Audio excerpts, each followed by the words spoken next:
Hello बच्चों, चलिए हम इस प्रश्न को देखते हैं।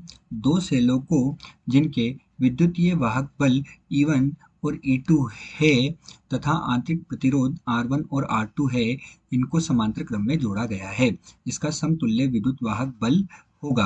तो हमें इसमें विद्युत वाहक बल का मान निकालना है और हमें ए विकल्प दिया गया है E1 R1 धन E2 R2 बटे R1 धन R2। बी विकल्प दिया है E1 R2 धन E2 R1 बटे R1 धन R2। सी विकल्प दिया गया है E1 गुणा E2 का वर्ग और डी विकल्प दिया गया है E1 धन E2 बटे 2। तो चलिए बच्चों, सर्वप्रथम हम इस प्रश्न की जो मुख्य अवधारणा है उस मुख्य अवधारणा पर चर्चा करते हैं। मुख्य अवधारणा अवधारणा तो इस प्रश्न की मुख्य अवधारणा को समझने के लिए हम क्या करेंगे, एक परिपथ चित्र का निर्माण करेंगे। हम देखते हैं कि हमारे पास यहाँ पर कोई सेल, ये कोई भी सेल क्या है, E1 है तथा इस सेल E1 का जो आंतरिक प्रतिरोध है वो क्या है, हमारे पास R1 है। और हमने क्या देखा कि हमारे पास कोई दूसरा सेल जो है वो क्या है, E2 है तथा इसका जो आंतरिक प्रतिरोध है वो क्या है, R2 है। तो हमारे पास दो सेल हो गए, ये हो गया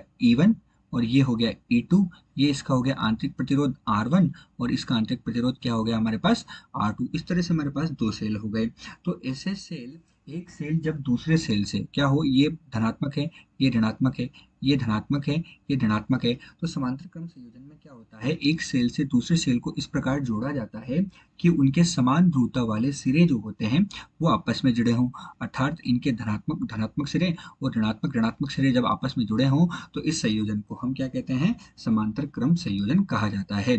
जिसमें एक सेल का विद्युत वाहक बल E1, दूसरे का E2 और आंतरिक प्रतिरोध R1 वो R2 है। समांतर क्रम संयोजन में इन पर जो विद्युत वाहक बल जो होता है वो E1 E2 है, लेकिन इन पर जो विभवांतर है उसका मान क्या होता है, समान होता है। तो हम देख रहे हैं कि ये हमारे पास क्या है, इसका प्रतिरोध है R और इन पर जो विभव का मान होगा V, वो V का मान हमारे पास क्या होता है, समांतर क्रम संयोजन में विभव V का मान जो होता है वो समान होता है तथा धारा का मान अलग अलग होता है। तो माना कि इस परिपथ में जो धारा है वो I प्रवाहित हो रही है, I प्रवाहित हो रही है, तो यहाँ पर I1 धारा है और यहाँ पर I2 धारा प्रवाहित हो रही है। ये हमारे पास इस प्रश्न की मुख्य अवधारणा है। तो चलिए बच्चों, अब मुख्य अवधारणा के आधार पर हम क्या करेंगे, प्रश्न को हल करेंगे। तो हम प्रश्न का अब हल देखते हैं। हमने क्या कहा, हल, और मुख्य अवधारणा के आधार पर हम हल देख रहे हैं।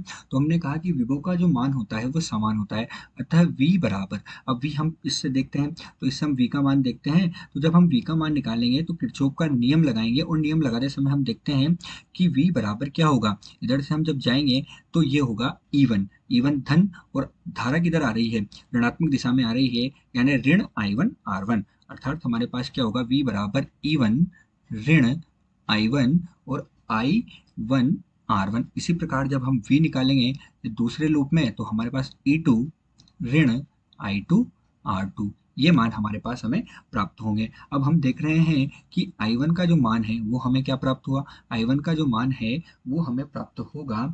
हम क्या करेंगे, इसका पक्षांतर करेंगे तो E1 ऋण V बटे क्या आ जाएगा, R1 आ जाएगा।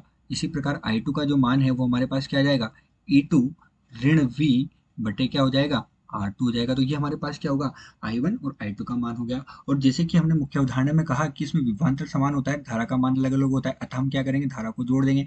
I बराबर I1 धन I2। तो I1 धन I2 जब हम करेंगे तो हमारे पास क्या होगा, I बराबर हमारे पास क्या हो गया, ये था हमारे पास E1 ऋण V बटे R1, और ये हमारे पास क्या था, धन E2 ऋण V बटे R2। ये मान हमारे पास था। अब इस मान में हम क्या देख रहे हैं कि I बराबर जो कुल धारा है उस कुल धारा का मान हमारे पास क्या हो गया, E1 बटे R1 प्लस E2 बटे R2, और ऋण V हमारे पास क्या हो जाएगा, बाहर आ जाएगा, और हमारे पास अंदर क्या बचेगा, 1/R1 प्लस 1/R2 हमारे पास अंदर बचेगा। तो I का मान हमारे पास क्या हुआ, जब हम इसका लघुत्तम लेंगे तो ये हो जाएगा E1 R2 धन E2 R1 बटे हमारे पास हो जाएगा R1 R2, और अंदर भी जब हम लेंगे तो ऋण V, और ये हमारे पास कितना हो जाएगा, नीचे R1 गुणे R2